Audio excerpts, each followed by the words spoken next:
Now for the top story tonight. Dr. Marc Lamont Hill teaches at Columbia University here in New York City and has appeared on The Factor a number of times. You may have seen him. He's an ardent liberal guy, and that's fine. All points of view are to be heard on this program. But yesterday on CNN, Dr. Hill said something very controversial about mass killer Christopher Dorner. And as far as Dorner himself goes, he's been like a real-life superhero to many people. Now, don't get me wrong, what he did was awful. Killing innocent people is bad.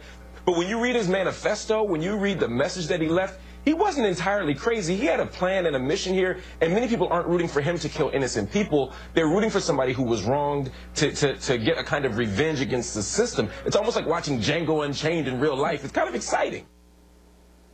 Now, put yourself in the shoes of family members who are suffering grievously right at this moment because of Dorner's murders. How do you think they are reacting to that kind of analysis? Joining us now from Lower Manhattan is Dr. Hill. So to be fair to you, because I've known you a long time, I'm going to give you a chance to explain this. Go.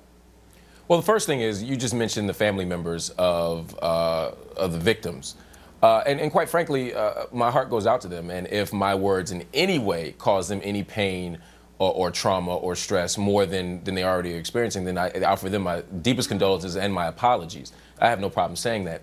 What I was saying on CNN, though, was not that I support Dorner, not that he was a superhero to me. I was asked to explain why he was getting so much online support. And what I was saying is, to many people, they're not seeing him as a mass killer. The media narrative isn't that he's just a mass killer. The media narrative is that he was someone who was wronged by a corrupt department, and now he's exacting his revenge, which was the Django comparison. I'm not condoning what he did, but Americans are capable of having two thoughts at the same time. We can walk and chew gum at the same time. We can critique him and say, look, Dorner was wrong for what he did, but there might be a real story here about corruption, about violence, about targeting individual people that we can also talk about at the same time. And I think that's what this crisis has produced for us. Let me tell you why you're wrong. In any kind of a historical context, when there is a heinous crime committed, you cannot take anything away from the crime by trying to explain why certain misguided people are supporting the killer. That would be like saying, you know, there were some Russians who supported Stalin because they were victims of the Tsar who took their land away. You can't do it.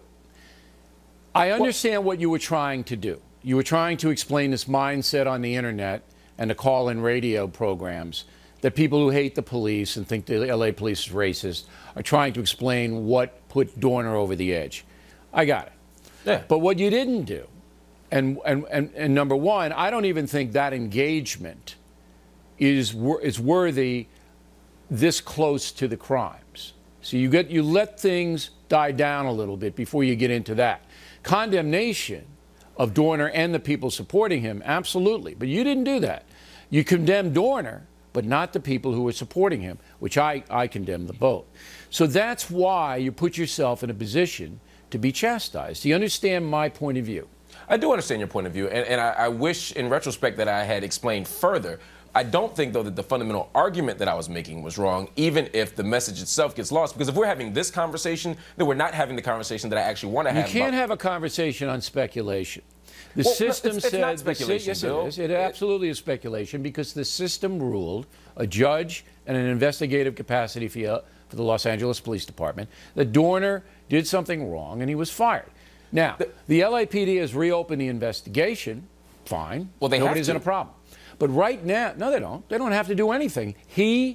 That case was I'm saying in the face of media scrutiny, Bill, they absolutely have to. If the media wants to scrutinize, I don't have a problem with that. But you come up with the facts first. Yeah, well, you there don't are facts speculate here, Bill. about things that you don't have any facts on. Here's a hard fact about the Los Angeles PD. Every year they get thousands of complaints of brutality and corruption. Every police department gets that. No, Everyone. And in every major police department, those claims get investigated by their internal affairs bureau. In other words, the police investigate the police and decide whether or not the police were wrong or right. And in that context, you don't get justice. There's no outside force. That's what.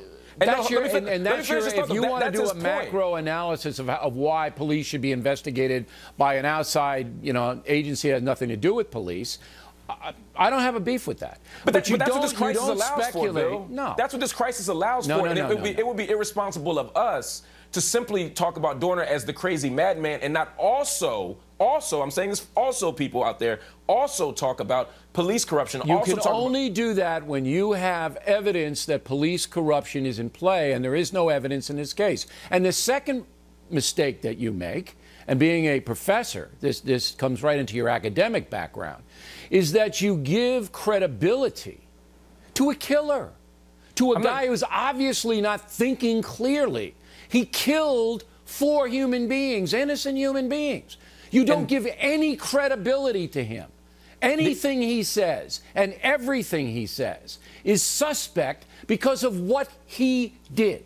Do you understand that? And that's why it's important to disentangle those two things. I'm not saying investigate the LAPD because Christopher Dorner initiates a conversation about the LAPD or police more broadly. There's already a decade, or excuse me, century-long critique of the LAPD that we need to have, and he puts a spotlight back on it. I'm not legitimizing that conversation comes later then. It doesn't. It doesn't. You don't get to make that decision, Bill. It doesn't. You don't get to decide. There are people who are suffering. No, I get to decide here, Doctor. I get to decide. You get to decide when we talk about police brutality. Don't get yourself in even more trouble here. Bill, you're less not than 24 hours.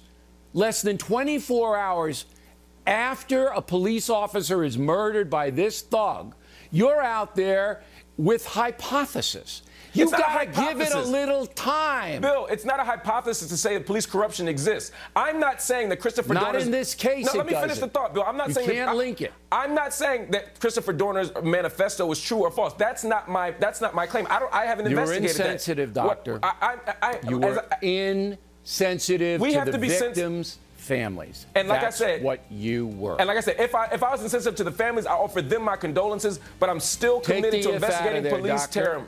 Take the if out of there, and you got it. And we appreciate you coming on the program. I don't want Hill to suffer here, because Hill has been a stand-up guy over the years. But I absolutely think you're wrong and insensitive, and that's my opinion. We agree. Next on The Rundown.